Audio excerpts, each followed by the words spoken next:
ঈমান এনেছে আমার নবীর সাহাবারা, সে যুগের সাহাবারা।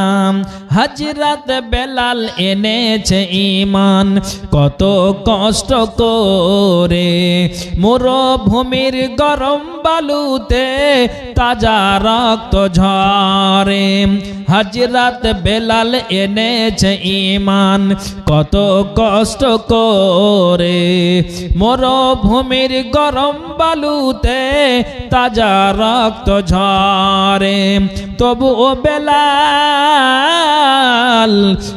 ও বেলাল ছাড়েনি কালেমা, পড়ে লা ইলাহা ইল্লাল্লাহ। দেখো কেমন ঈমান এনেছে আমার নবীর সাহাবারা, সে যুগের সাহাবারা।